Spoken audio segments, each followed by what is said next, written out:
everybody, this is the pregame show. So what I'm going to do here is I'm going to walk you through some of the spices that I'm going to be using today.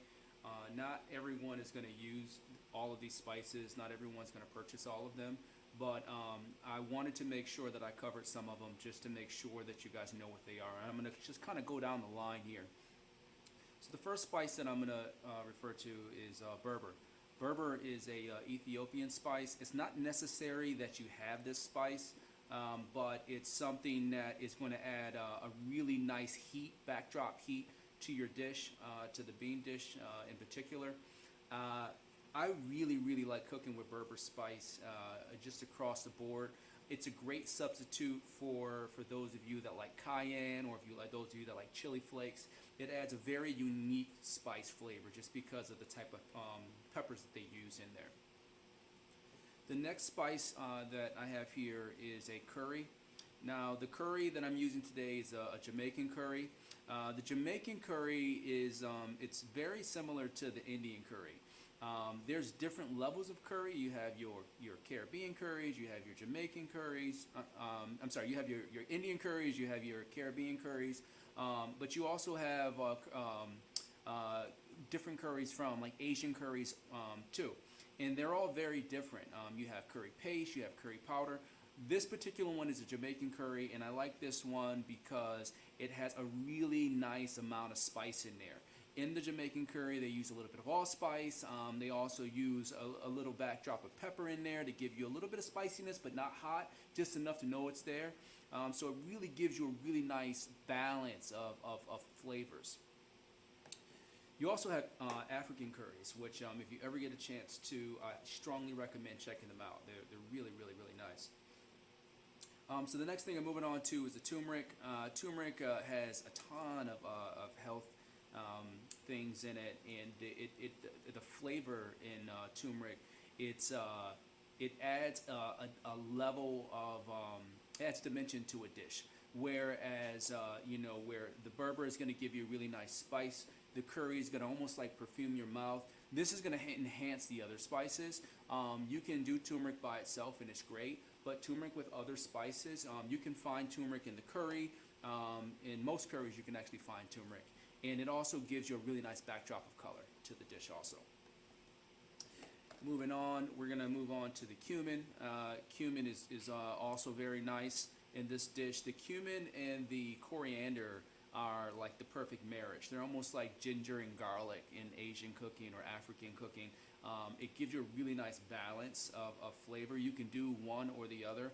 I particularly like cumin just in its raw state, like just like a little bit of cumin and lime on a salad is fantastic. Next we have a cinnamon stick. We're going to go just directly in with the cinnamon stick and let it do its magic. Obviously the cinnamon stick is it's very coarse, and as this cooks out, man, I tell you what, it's going to add so much flavor to the dish. I would say the big difference between the cinnamon stick and the powdered cinnamon, the powdered cinnamon seems to lose its potency over a period of time, where the cinnamon stick, it continues to get stronger as you cook out a dish, and I would say that's probably the big difference. If you're just using regular cinnamon, which is absolutely okay, I would maybe add in there, I believe the recipe is calling for a teaspoon of cinnamon, or I'm sorry, one cinnamon stick, which is equivalent to about a teaspoon or half teaspoon of cinnamon powder. Here I have smoked paprika. Again, not necessary if you don't have the Berber. If you don't have smoked paprika, regular paprika will be fine. It's just going to add an element of smoke to the dish, again adding to the complexity of your dish. And then what I did was I went ahead over here, and I'll just kind of bring my tray up so everyone can see it. And I have all of my stuff measured out. One thing that I always talk about in all of the classes is mise en place. Mise en place, the literal translation, is everything in its place. So it's super important that you take the time to organize yourself. This does a couple things for you. One, it allows you to delegate. For those of you that are cooking with kids, or you have friends over with you, you can pass things off to them when you're organized. When you're not organized, it's a little bit more difficult to tell someone to do something when you're not quite sure where you're at. So I always take the time to measure everything out, everything already set up, so we can just cook and really enjoy the process. I want to talk a little bit about my mushrooms. Over here, I have a good mixture of mushrooms, and I did that intentionally. In the recipe, it calls for oyster mushrooms and baby bellas. These are the baby bellas. These are some really nice oyster mushrooms that I got.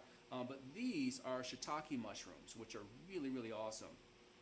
Shiitake mushrooms are going to add like almost like a butteriness to the dish, and they're going to melt really, really nice along with the oyster mushroom. So it's all going to go together quite nice. So you're not limited to these two particular type of mushrooms. You can really use whatever you want. These are just the ones that I decided to go with. I highly recommend in your local area, if you take a time to really look and see if you have some mushroom farms around. Those are probably some of the most interesting farms to ever check out, because the stuff that they grow there and the way they grow them, it'll blow your mind. It's really, really, really cool. So we have all of this stuff here. I'm going to do a lot of the knife cuts on the video today once the folks jump on. I wanted to just take a little bit of time in the beginning to just go over some of this stuff. A couple other things that I have here, talking about organization. I already have my bacon cut. I have my rice already measured out. I do want to point out that I did take the time to wash my rice before. And when you're washing the rice, you want to make sure you're running the water on it long enough to where it runs clear. When you first start washing the rice and that starch starts to come off, the water is going to be cloudy, and that's perfectly normal. But you want to try to wash as much of that starch away as possible. I know in the recipe that it calls for either canned or dry beans. I am using dry black eyed peas today. So I soaked my beans overnight last night. And when you soak them, they get a little bit softer, which helps cut down on the cooking time, and it hydrates them. But it also soaks up a lot of that water. If you're using canned beans, your cook time is going to be very different than the rest of us. So as we're cooking today, I'll make sure that I mention in the recipe what the variation of raw to cooked is. And also, I know someone sent me an email and said, "Hey chef, can I get fresh black eyed peas?" Actually, you can. About 2 weeks ago, I did a class. As you guys know, I work with a local food distribution system here called 4P, and they work with local farms, and they give me fresh produce from the local farms. Well, one of the local farms had pink eyed peas, which are freaking awesome. So I got these peas in, and my God, talk about cooking time cut in half. Fresh peas cook so much faster than raw peas, and I hadn't seen fresh peas in a long time. Well, black eyed peas in particular in a long time. So I was just like, oh, this is fun. But literally, it took less than 15 minutes for the dish to cook. So just something to keep in mind: fresh versus dry versus canned. Right? They're gonna all have very different cooking times. The last thing that I wanted to mention before our class today is in the recipe you have the option to go with the stock, or you have the option to go with water. I'm just going to share with you all what I decided to go with here today was a little bit of stock, and I've had this simmering for about 45 minutes, and literally I took the bottom, and you'll get this in the video, I recorded all of this before the class, but this will all be a part of the steps to make this stock. I took the bottoms of my celery. When I cleaned my onions over here, I took my onion skins, I put my mushroom stems. All of this is the stuff that you would normally throw in the garbage over here. I put into the stock. And the secret ingredients in the stock today is I'm using smoked turkey. I have a smoked turkey wing in here, and I'll just bring it up for those of you that want to check it out. See if I can find it. It's in here somewhere, I promise. Here we go. So I have a really nice smoked turkey wing in here, and this is just going to add a tremendous amount of value to the beans as they cook. I made enough stock for both the beans and the rice, so I'm going to go ahead and use it in both. It's not necessary to have a stock, but if you want to add more flavor, it won't hurt you if you have a stock. I also know that some of you had mentioned, hey, you know what, can we do this without the bacon? Absolutely. The bacon is optional. When you look at traditional Hoppin Johns, bacon is an essential piece to the dish, but you don't need it. It's your dish. I want you guys to make it your own as you're cooking this at home. I know some of you this is your first time on the call, so welcome. This is going to be a lot of fun. And for those of you that's been with us before, thank you for joining. Every class is an adventure, so it's going to be a lot of fun. So I'm going to stop here, and we'll jump into the class here in just a moment. These ones cut into thin strips also.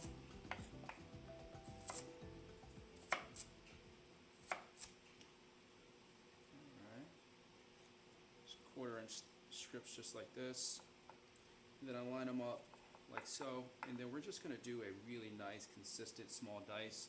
2 fingers come together, 3 fingers come up together like this, fingers over the top, and we're just going to go down and do a really nice chop on there, just like this. You want to try to get it as consistent as possible. That's super important for cooking. The uniformity of your knife cuts will allow you to have the same texture. In this particular process, we're sweating. We're not going to be sauteing, but in the case that we were sauteing, where the vegetables will be caramelizing, then you run the risk of the smaller pieces burning first, and that's what we're trying to avoid, and that's why we cut it the same size. Go ahead and cut this up. I have my celery all ready to go. All right.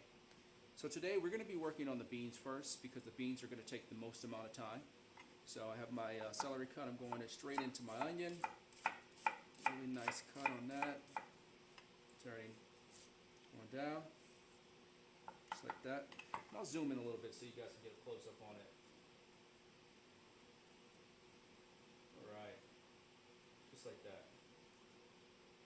So I do my slices coming down just like that. And then I'm going to hold the 2 sides with my fingers just like we did earlier. Just hold the sides like that, fingers curled up here and going down, just like that.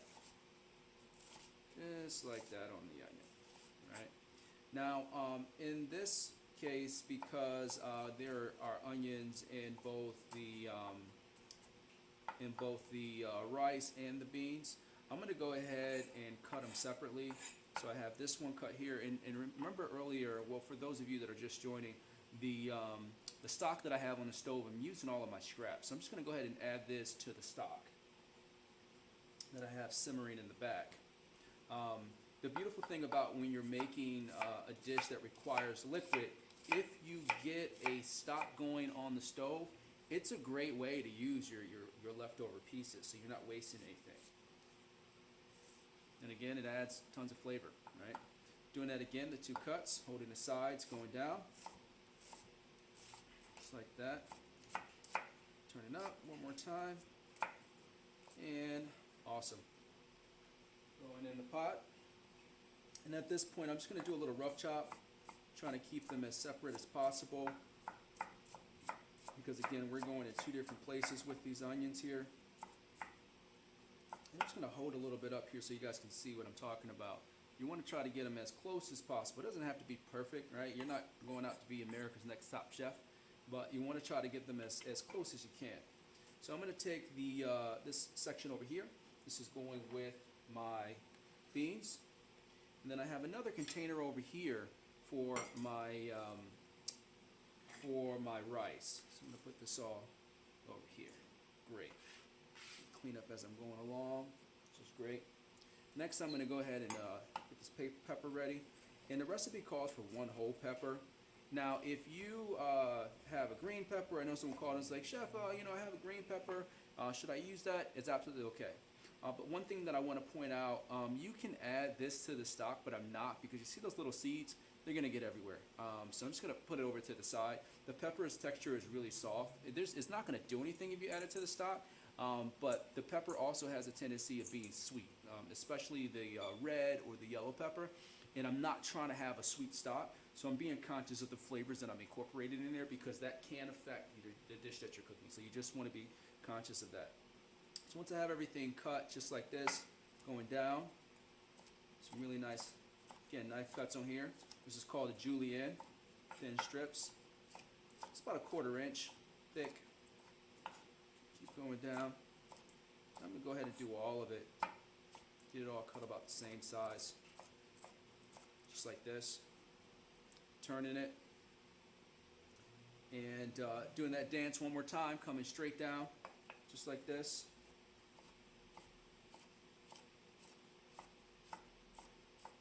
Awesome.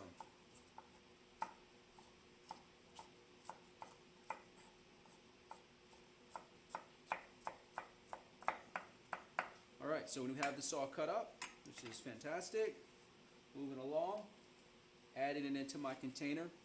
I just want to point out that as you're working, I want to, you want to make sure that you have something that you're working out of and something that you're working into, right? So you always want to have a plan, and that way, as you're prepping, it's fun, and you're not running around the kitchen like a chicken with your head cut off, right? You want to make sure that you're able to enjoy it. And again, as I said earlier, if you need to delegate, you can pass some stuff off.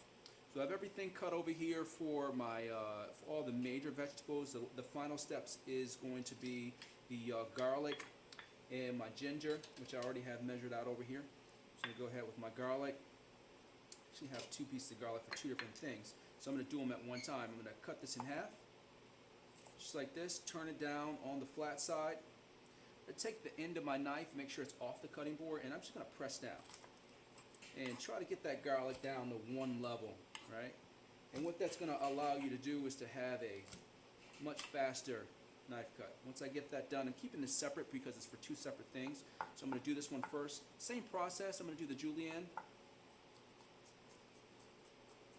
Just like that. Awesome. Turn it. Great. Just put that into one container. Next one, same thing. Same process here. Cutting down, rotating.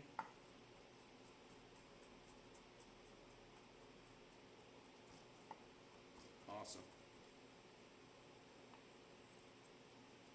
Yeah, put that right there. Great, so I have these both cut up. And the final thing that I need to have cut here is going to be my shallot. The shallot, I cut it in half. Same thing as the onion. I'm going to do those nice little thin strips. Only going to need about 4 on this. Depending on the size of your shallot, you will cut it thicker or thinner.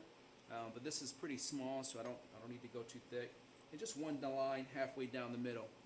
Not going all the way through, right? Right in the middle, halfway, stopping right there at the tip. And same dance.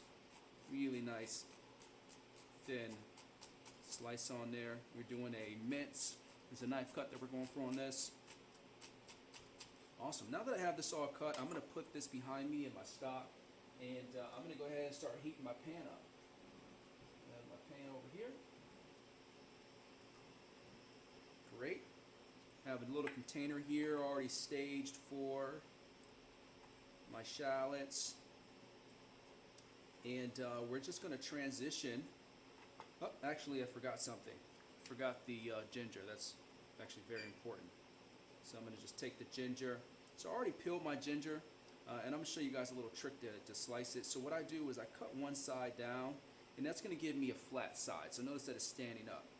Turn it to whichever angle is comfortable for you, and go ahead and slice your ginger into planks. Let the knife do the work.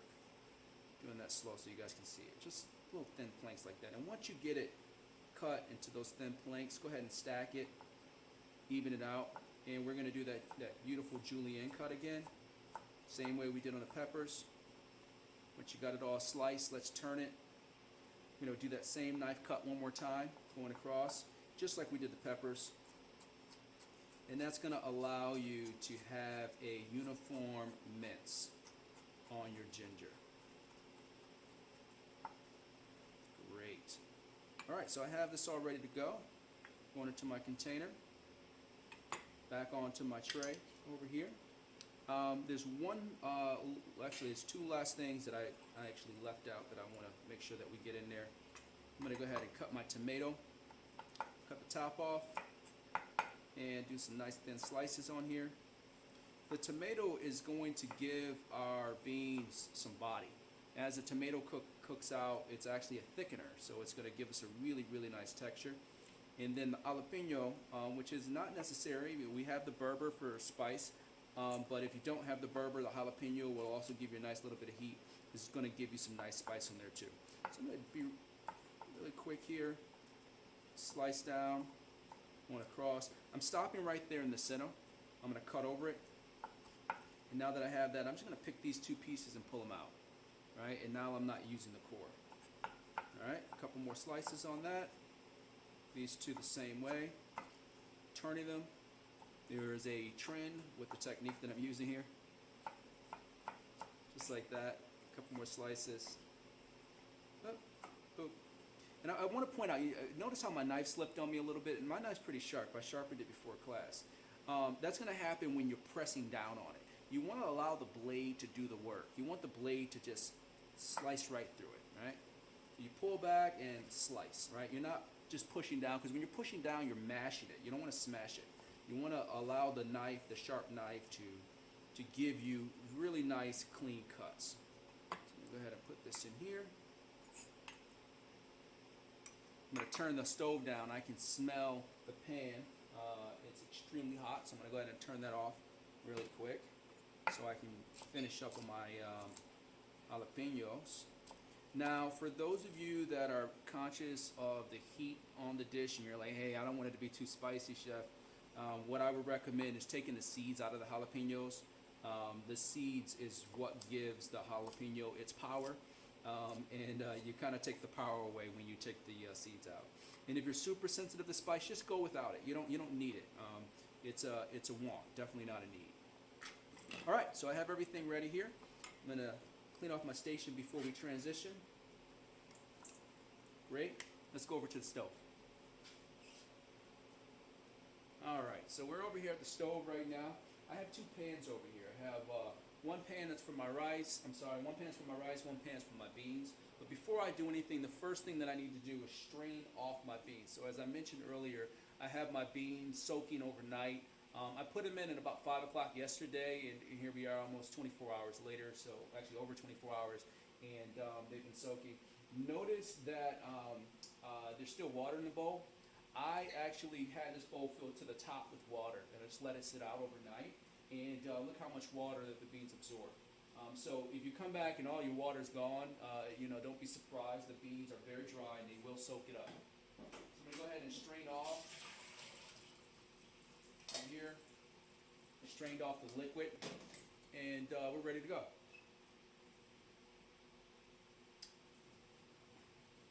All right. So I want to point out on the this pan over here, what we're going to do to start out is we're going to go ahead and add our bacon. I'm going to turn this pan on, low, bacon going in there. All right. Now, if you're not using bacon, I know that some of you, didn't want to use it. That's absolutely okay. You don't have to use it. This is an extra step.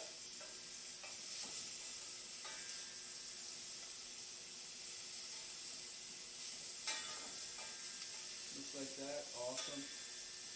And I want to point out, notice that the bacon's sticking to the bottom of the pan. That's going to happen. That process is called the Maillard reaction. Maillard reaction is when you have something that's extremely cold going into a pan that's extremely hot. It will stick right away. As the temperature of the bacon and the pan meet, internal and external, the bacon will naturally release from the pan. I want to point out, if you guys can hear that sound, right? I have a really nice amount of heat underneath there. Your pan's going to talk to you. If the pan's too hot, it's going to be really loud. If the pan's not hot enough, it's going to be really low. So just be conscious of what it sounds like. Right now I have a really good sound going on there. Sounds beautiful. I can start to see in here, you can start to see some of the caramelization happening around the edges, which is perfectly normal. That's what we're going for. We want to get really nice crispy bacon here. You give that a little mix here. And notice that most of it come up. I still have a couple pieces like that one right there that's sticking to the bottom. That's absolutely okay. Let it do its thing. Now, the stuff that's stuck at the bottom of the pan, I'm going to bring that a little closer so you can see it. That stuff that's at the bottom of the pan over there, that is called the fond. That, in the culinary world is absolutely gold. And what I mean by that is that's concentrated flavor. That's concentrated caramelization from the bacon. So you want to be conscious of that and not burn it. If you burn it, it will add bitterness to your dish. You don't want to do that. If you do burn it by mistake, it's okay. Just change your pan out. But what I'm doing here is I'm going to let this go nice, low, and slow.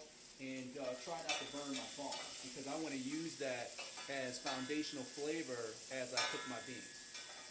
And I'm going to show you how to get that out the bottom.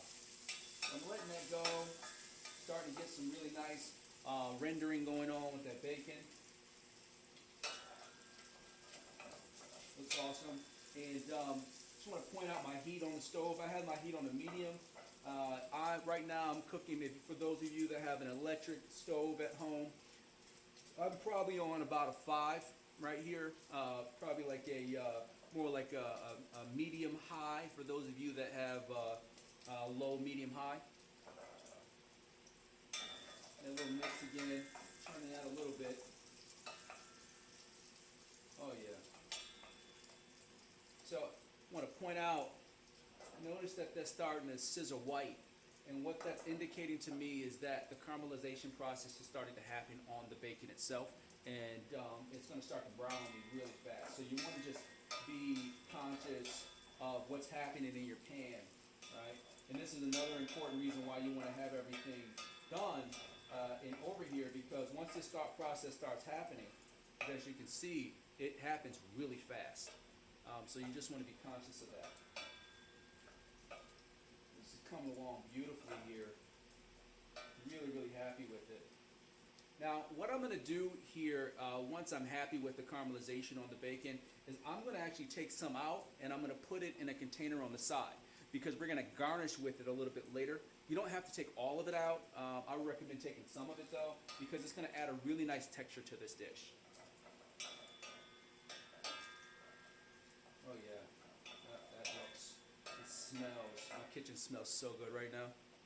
Alright, so I'm going to go ahead and I'm going to do this on the side so you guys can see it. I'm just going to tilt this up, just tilting it to the side so the fat runs over here. And I'm just going to push my bacon up the back, just like that. And just take it out, just like that. Alright. A little bit more. Boom. Alright, so there's still some bacon in the bottom of the pan. I'm not too concerned with that bacon that's left in there. It's absolutely okay. But once I have my bacon to where it needs to be, I take it out. And now we're going to go ahead and start the sweating process. I'm going to go ahead and add in my onions. Actually, I can add everything in there. My onions, my celery, all that good stuff in there. All right. Nice little mix. Don't want to overcrowd my pan right away. Just like that, going in with the rest of it.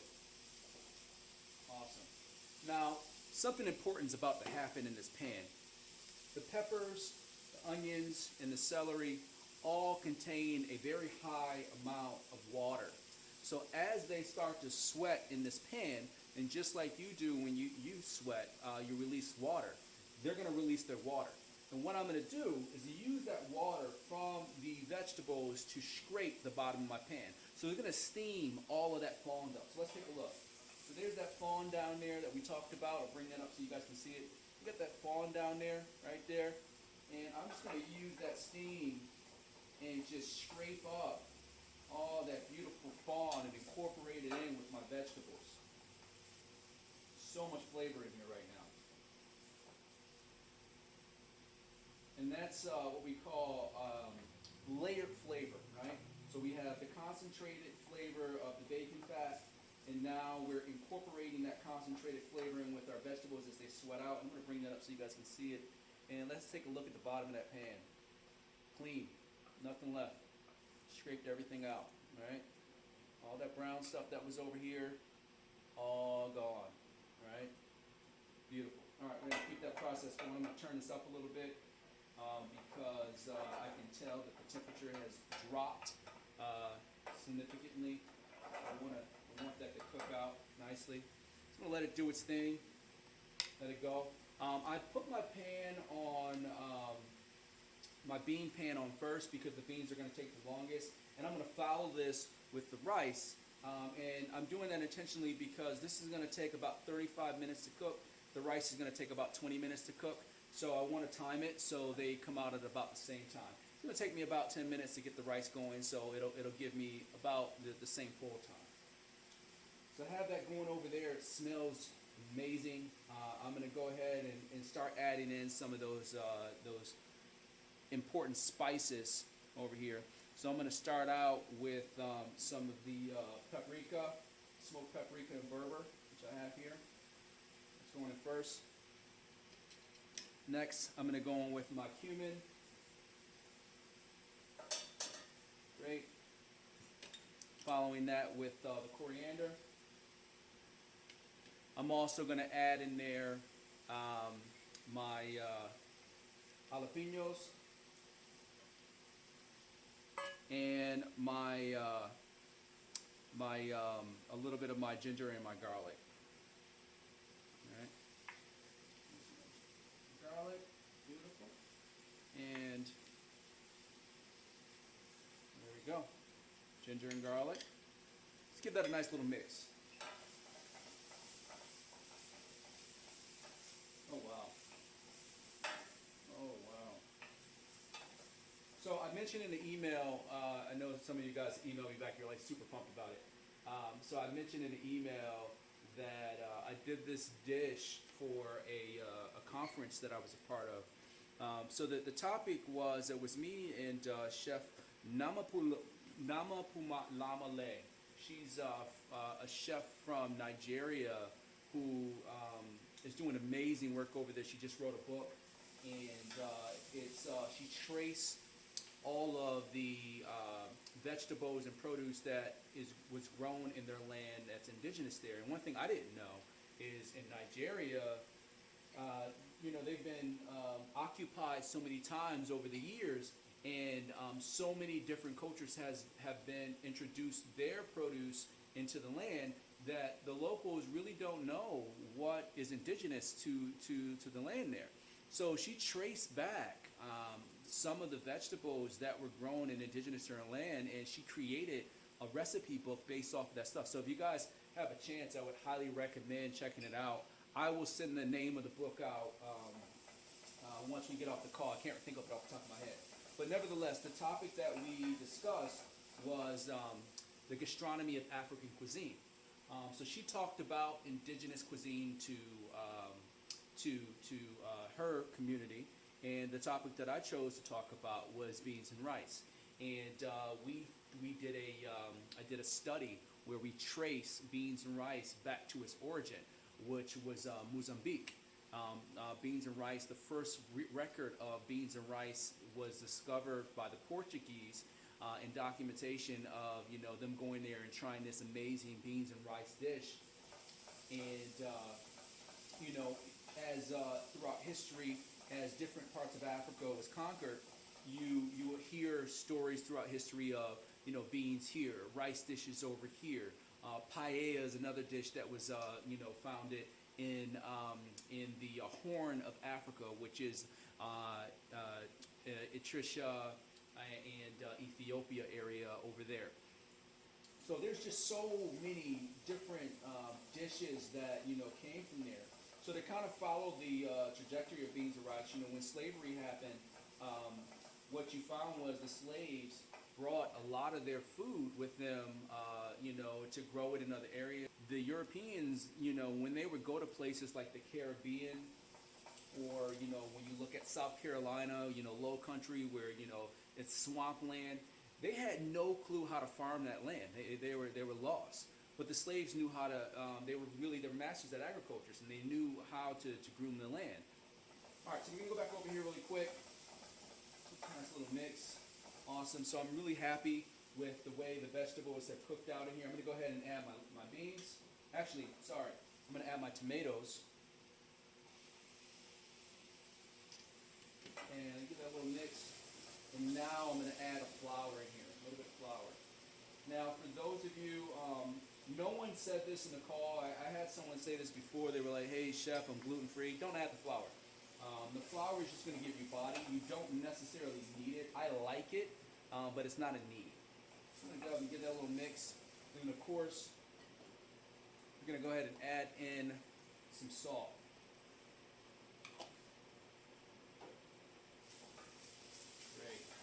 So I want to point out again what's happening at the bottom. Notice that it's sticking again. All right, it's all sticking on the bottom, right? So that flour and the the tomato. The tomato has a tremendous amount of sugar. The flour is soaking up all the liquid from the vegetables in the pan. I'm gonna let that cook out just a little bit. I'm gonna pick this up again so you guys can see that a lot of stickage happening at the bottom, which is perfectly normal. I'm gonna go in with my beans. And then a nice little mix. Oh man, I am so excited about this, guys. It smells so good. Nice little mix there. And now we're going to follow that up with our stock. Let's go ahead and get our stock in there. I have my stock here. Push that back. And I'm just going to go ahead and add enough liquid to cover my beans. Back there. And remember that stuff on the bottom. Don't forget about it. I'm going to go ahead and use my spoon, just like we did earlier. Scrape off that fond. Get that stuff off the bottom. Super, super important that you do that, because if you don't, it will stick. And it will burn. And you don't want to, all the work we put in so far to get that layer, those layers of flavor in there, we don't want to lose that. Get that scraped up. Take a look at that. I mean, wow, it looks delicious already. Alright. So I have that all, I have all the bacon up, I can feel it, it feels fantastic.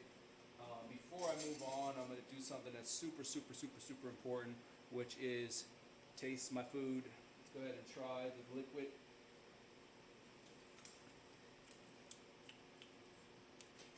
Awesome. Great amount of spice. I can taste the pepper. I can taste the berber.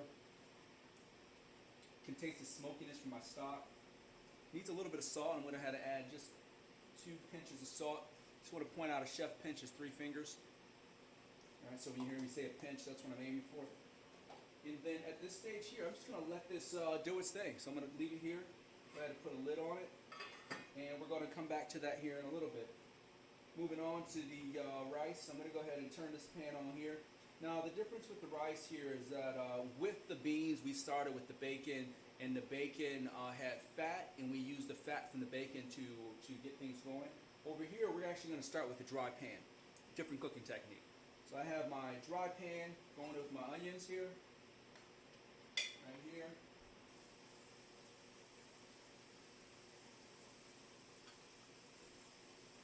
And as that's starting to go, you can hear it. It's talking to me. Got a nice little mix there. Awesome. Now, I've had people ask, like, why are you starting with the dry pan? The dry pan is going to pull out the moisture, and it's going to change the cooking technique. So what's going to happen is the onions are going to start to caramelize and stick a little bit to the bottom. And just like we've seen with the other pan where everything started to stick to the bottom, but notice when we added the onions started to sweat, right? So the process was different.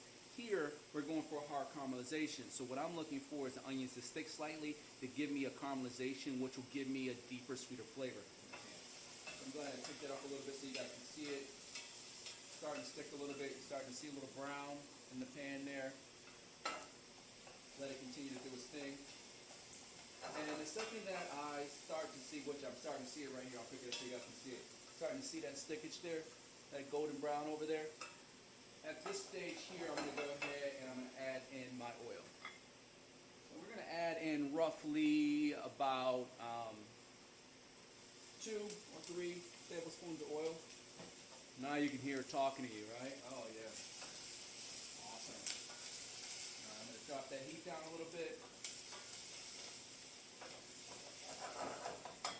Great. Let's go in with some spices. Going in with my curry right there.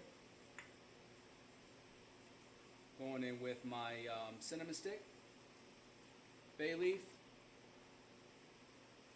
brown sugar and salt, and of course my magical spoon. A little mix on that. Let's do its thing. Go ahead and add my rice.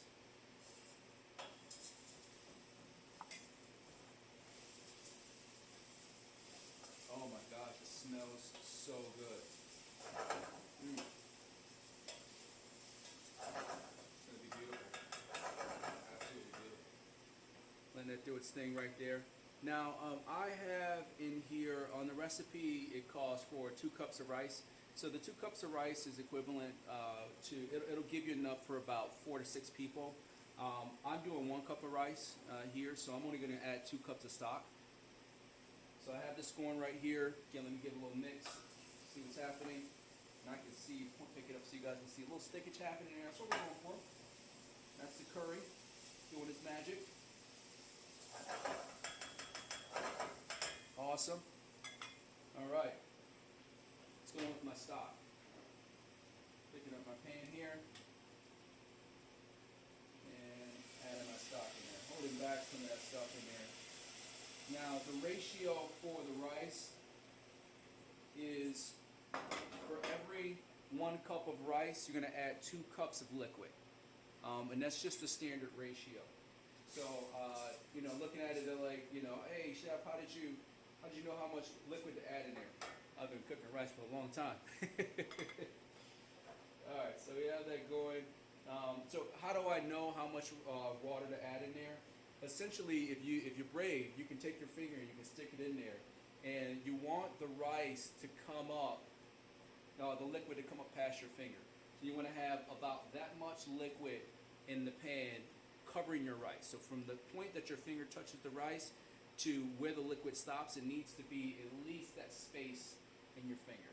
If that makes any sense. And that's kind of a chef trick that we use when you're doing especially large quantities of rice. So just like with everything else, we're going to go ahead and take the time to taste. All right? And this is an important part of cooking. Oh yeah, that's on point. Woo. So this is a really important part because at this stage, if you taste and it doesn't taste good, then there's no way you're going to be able to fix it.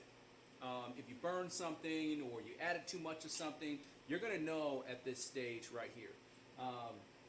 So for example, if you burn something in there in the dish, you can add more liquid, which kind of like drowned out the flavor, but then you're going to change your texture. If it's too hot, you can balance that with sugar or honey to kind of change up the flavor for you. But you really want to be able to recognize that now versus later. So I'm going to turn that down a little bit. Let's take a look at our beans. Nice cook going on there with our beans. Take a look over here. Just starting to simmer on the rice. Fantastic. So we're going to let that do its thing, and we're going to transition back over to our cutting board. All right. Moving along. Awesome. All right, so I'm going to get this out of the way. And if you guys have any questions, issues, concerns, or anything, don't be afraid to chime in. You guys are super quiet today, which is all good. All good. I love it. I see tons of notes. So it was funny when I first started this. We had tons of people cooking with us, and we still do. We still have our cooking crew that come on with us. But it's really turned into groups like this, where folks are just sitting back, they're taking notes. I have folks that'll chime in late, and some of you did chime in late, and because you're going to get a video at the end.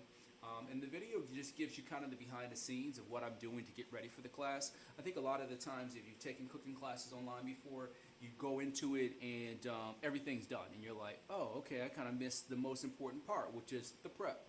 So I want to make sure that I'm adding a tremendous amount of value to you guys. So I try to record and document the process.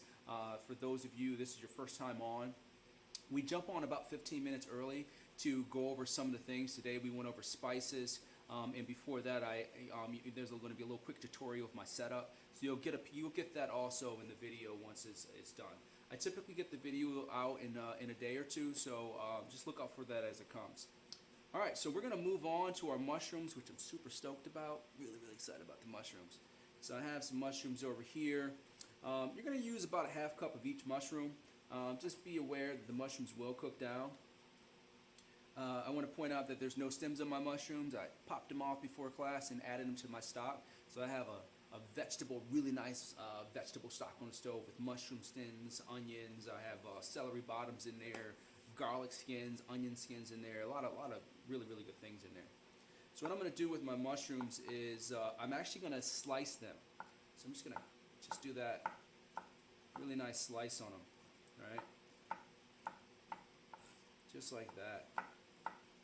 And what we're gonna do with these mushrooms, which is a little bit different than the way that most people cook them, is we're gonna melt them in the pan. We're gonna allow our mushrooms to kind of just like melt out. Over here I have a good combination of shiitake, and then I have some oyster mushrooms here. Don't limit yourself. And with the oyster mushroom, I'm not even gonna cut them. I'm gonna leave them like that. But I always encourage people, don't limit yourself. Push yourself. For those of you that have done classes before, it's an inside joke, but it's something I say in the kitchen. But don't limit yourself based off of, I only know button mushrooms, or I only know portobello mushrooms. Try different mushrooms because they all add a different level of flavor to a dish, and they all have different textures. For example, this oyster mushroom is going to give me a really nice creamy texture, where the baby bella is going to give me a really nice meaty texture, right? And if you had, like for example, the shiitakes are going to melt almost just like butter in this dish. My mouth's watering. It's so good. So just to kind of cover this, so I'm going to move this over here. I'm going to go ahead and grab my butter. All right. So I have my butter here all ready to go. I'm just going to put it in a little container. And earlier today, when we were prepping, I cut my shallots, and I also have my garlic over here ready to go too. So what I'm going to do is we're going to transition back over to the stove, and we're going to go ahead and just start making this dish. Alright, so the first thing I'm going to do is just check everything. How's my rice doing? Beautiful simmer on there. I'm going to just turn that off and turn it back on. Great. Alright, and I'm going to go ahead and put this on in the front. It's going to be my mushroom pan right there. Take a look over here at my beans. Beans coming along fantastic. Super happy with them. Both pans they're looking good. So I'm just going to go ahead and heat this pan up slightly. I'm going to start out with a little olive oil. I'm going to add in there about roughly about 2 tablespoons. All right. A little slide in there, just like that. I'm going to let that heat up a little bit. Doesn't take long. I'm not trying to saute these mushrooms. Again, I said earlier I want to melt them, and I'm going to show you a little technique that I do to do that. So just get it nice and hot. The first thing that I'm going to start in this pan, let me see where it's at. Great. It's nice and hot. Go ahead and add my shallots.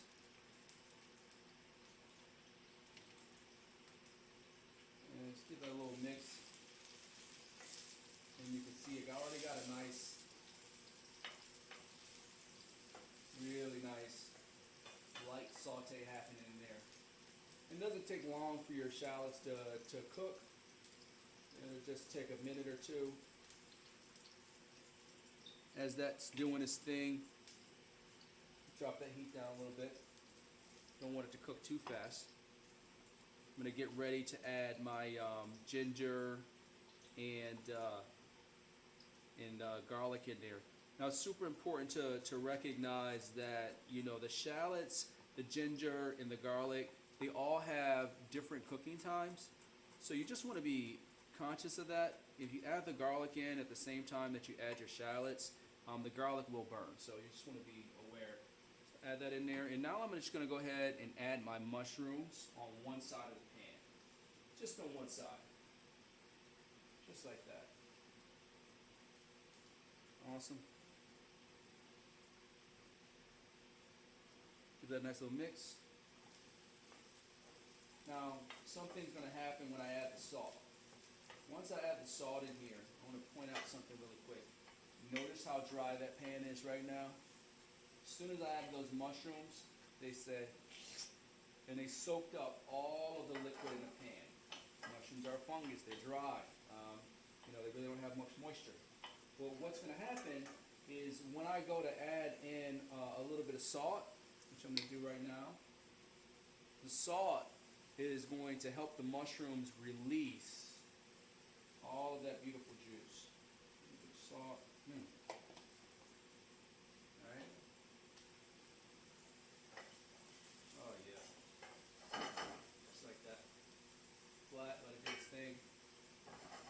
go ahead and just reduce that heat down a little bit. Add in some thyme stems here. And I also have some bay leaf that I'm going to add into this dish. Great. And most importantly, I'm going to add some wine. So I'm going to pull this away from the heat, and then I'm going to add my wine. Just like that. And that's on a very, very, very low heat right now. And I'm going to let the wine do its thing. All right? Notice I have a low simmer happening. That's what you're going for. Really low simmer. You don't want it too high. You don't want it too hot. I'm going to have it just right. And as I always say, let's taste it. Let's see where the flavor's at.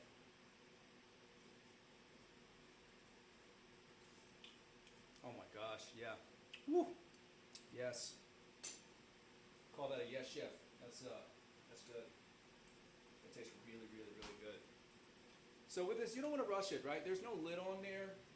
So, you know, it's going to evaporate as it cooks. If your heat's too high, then it's going to be a quick evaporation. It's going to just cook all the way out. I don't want that. I want to melt the mushrooms in there. And the only way I'm going to be able to do that is with the lower heat. So if you have an electric stove at home right now, I'm probably cooking on about a 3. Let me pick that up so you guys can see it. Say 2.5, 3. If you want to put a lid on it, you absolutely can. I don't, so I wanted you guys to be able to see this process, so I didn't add anything on top. But what's going to happen is the mushrooms are just going to braise out in this white wine, low and slow, and just take on all that flavor and give a tremendous amount of flavor and take a tremendous amount of flavor. The mushrooms, the juice from the mushrooms are going to go into that white wine, and the white wine, as it starts to reduce down, the mushroom juice is going to concentrate that flavor, and it's going to go back into the mushrooms. So that's just going to be divine in the end. Now, the mushrooms is not a part of the Hoppin Johns, and I want to get back to that story to tell you about Hoppin Johns and why that's significant when it comes to soul food. But the mushrooms, they will add a tremendous amount of value to this dish, flavor-wise and texture-wise, and you guys will see that. For those of you that are like, hey, I want my beans and my rice and my mushrooms on the side, do that. But for those of you that are vegetarians, I know we have a couple on the call, just go ahead and substitute out your protein for the mushrooms, and that will give you tons and tons of flavor right there. Hoppin Johns. So Hoppin Johns is, as I was mentioning earlier about low country South Carolina, what makes this dish so significant is, you know, there's a couple stories. There's one, they said it was a guy that used to sell beans and rice in a cart on the street in the 1800s, and his name was John, and, you know, they named the dish after him. That's one story. And the other story is there is a book that's called The Carolina Housewives, written by a woman by the name of Sarah Rutledge. And this book is very significant in history because back in those times, you know, the slave masters, they had the slaves do all the cooking for them. And it was very rare that they gave recognition to a butler or a slave that did the cooking. Usually they would just take all the credit for the dishes that were being cooked. Well, in this book, Sarah Rutledge did something that was so unique. She actually gave credit to her butler, who was a black man, who for creating this dish and preparing this dish. And that was, you know, that kind of broke the barrier down. That was the first book of its time where, you know, someone actually gave credit to a person of color when it came to developing recipes. So that's what makes that so special. But this dish has evolved over the years, especially as, again, going back to that slave trade in South Carolina. So one thing about South Carolina, you know, they call it low country because it's like swampland down there. It's hot, it's muggy, it's super hard to grow stuff down there. But when they brought the slaves down there, the slaves knew exactly what to do in that type of terrain. And what they did was they planted rice. They planted rice down there, they planted beans down there, and because of that climate, they flourished. They grew like wildfire, and it became a big market for South Carolina to grow rice in that area. Let's go ahead and check this a little bit. Oh yeah, look at those mushrooms melting down beautifully. Awesome.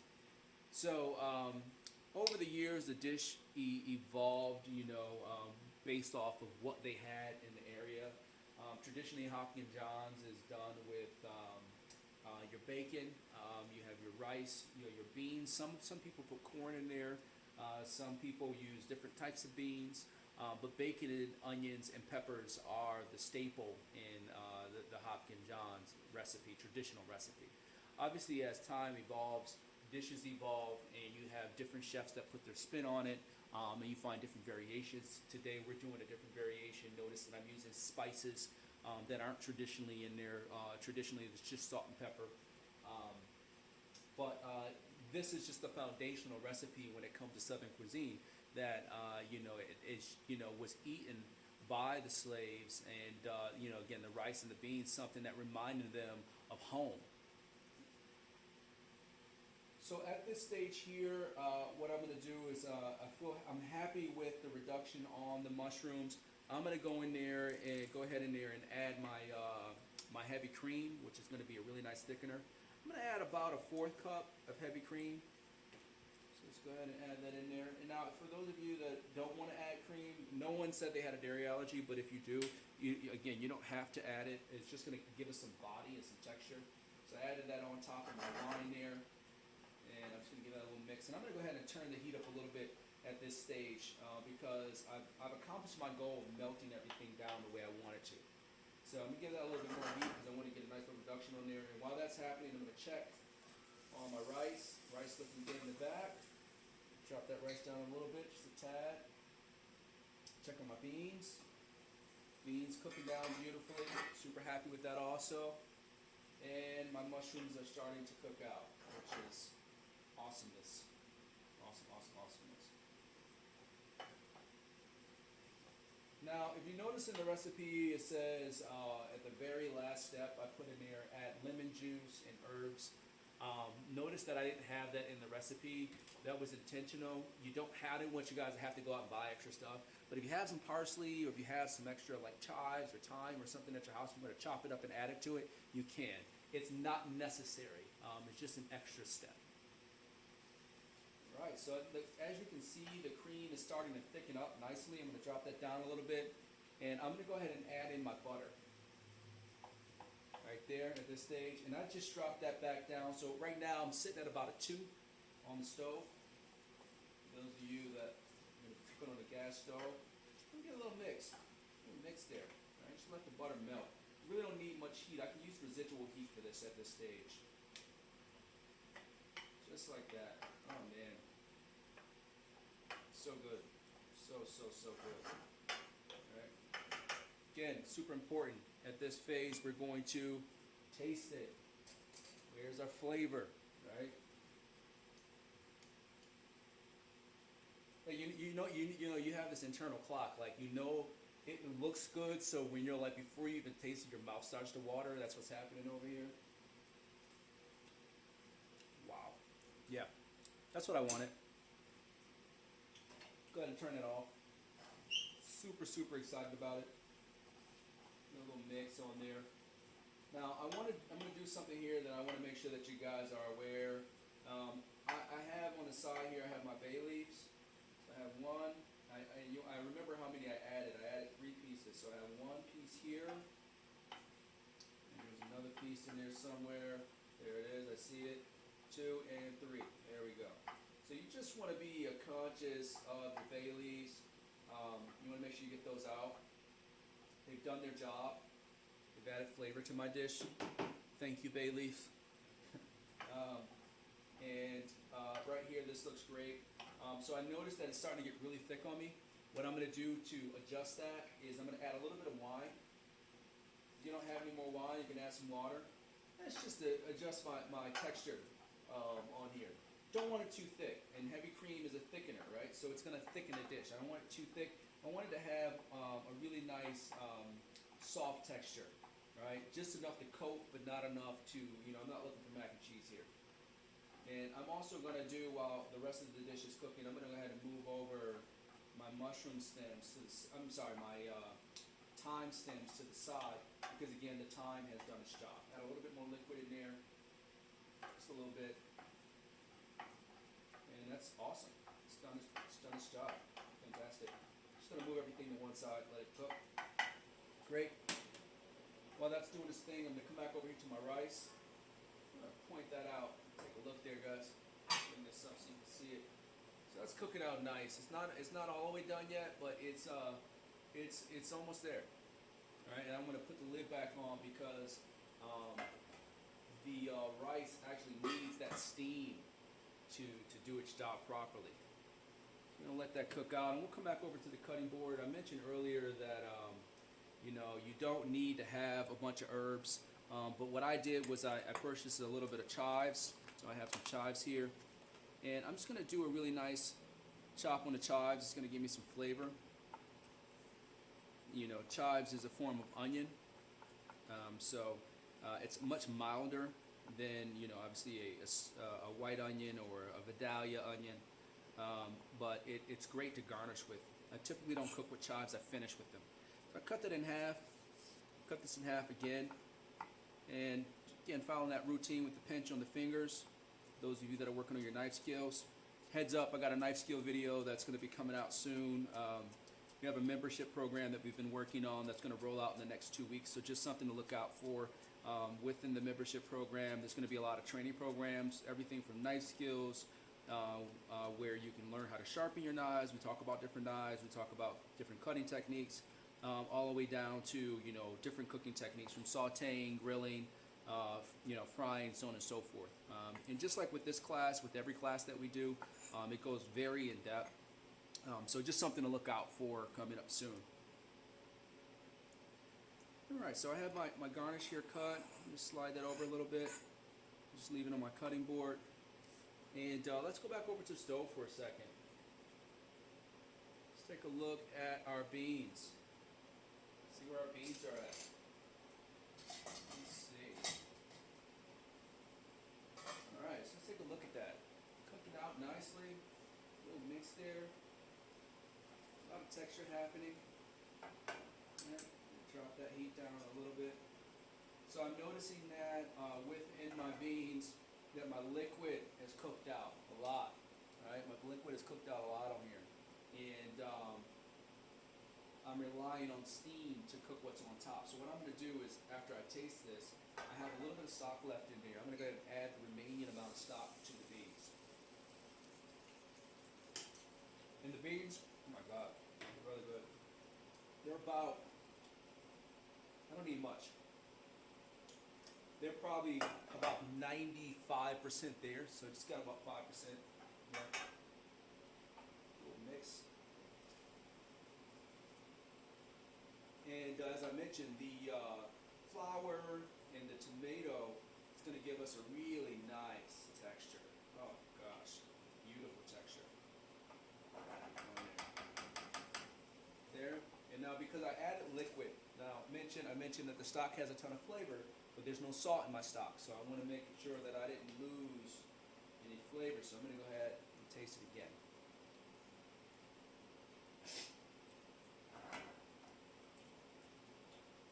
See, I actually feel like I need a little bit more salt. So I'm going to go ahead and add a pinch, actually two. And I'm using kosher salt. Kosher salt takes a little bit of time to dissolve. It's absolutely okay. A little mix, and this is just a nice body. And look at that color. Beautiful color. Super, super pumped about it. I actually want to go in there again, but I want to let it cook. I gotta let it cook. Let it do its thing. Also, I'm going to just go ahead and take this pan off and bring up my rice. Bring it back here so I'm not reaching over anything. Turn that on. Let's go ahead and check that out. Rice is almost there. Taste it. Definitely a little bit more time on the rice. As I mentioned earlier, I put the rice on a little bit later so I can finish them off at about the same time. and I'm feeling like the rice might finish just a tad after the beans, which is absolutely okay. We'll let that go for just a second. We have our bacon ready.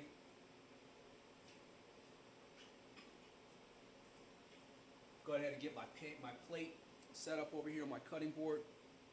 We'll transition back so you guys can see what's happening over here. So I'm going to go ahead and just take a second to wipe down my station and getting ready to transition into the plate up. We have a beautiful bowl here. Move these knives out to the way. Now, what I'm using here for plate up is called a plating spoon, basting spoon. For those of you that's been on a call with me before, I also use this spoon to do a technique called basting, where you pick the fat up, the hot fat in the pan, and you put it on top of the protein to add flavor, to add caramelization to the top of your protein, and it helps cook it. But this spoon is also a great tool to plate your dish with, and that's what we're going to do today. We're going to use this spoon to finish our plating.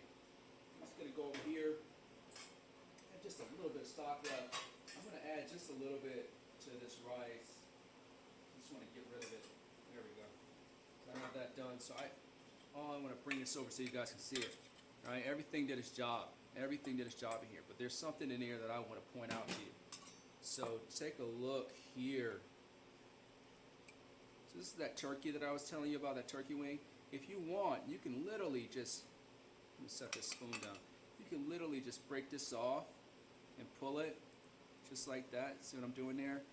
And you can add this to your beans. So I'm going to just take this off and set it here. I'm going to use my knife here, just kind of cut down a little bit. It's super, super soft. It's been in a stock for about 45 minutes to an hour. Just cutting it off there. And just coming around, and it pulls down. It just pulls off the bone, just like that. So this is, again, flavor, right? Smoked turkey here. You can use ham hocks if you want to. Turkey neck. This is turkey wings that I'm using here.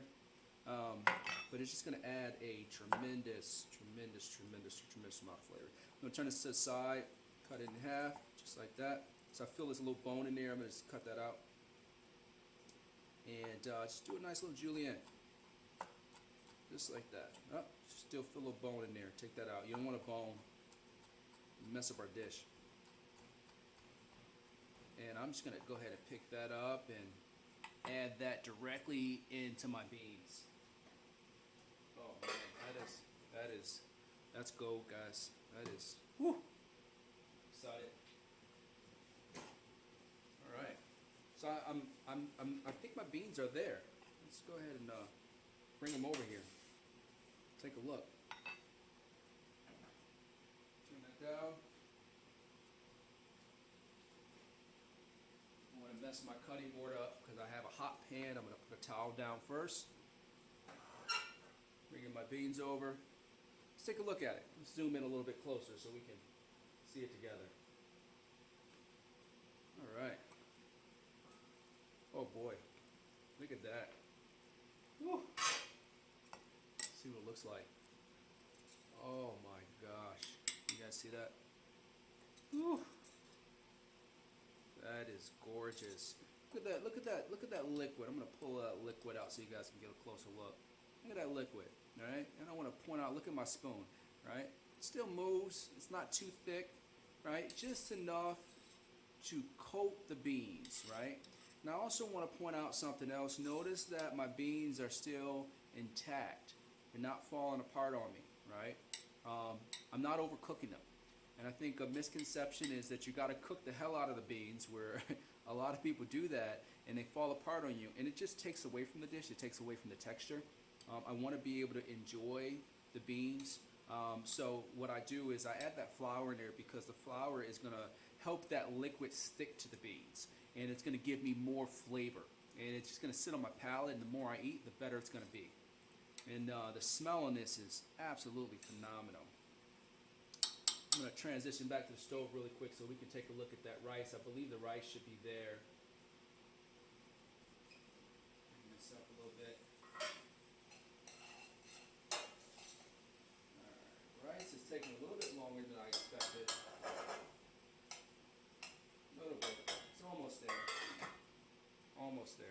get this off. Let me see it for a second. Set up. And I want to take a second. Does anybody have any questions? Anything that you want to know about? I like that you guys are using the chat box. That's super cool. So, yeah, some more. Okay, so Hopkins Johns.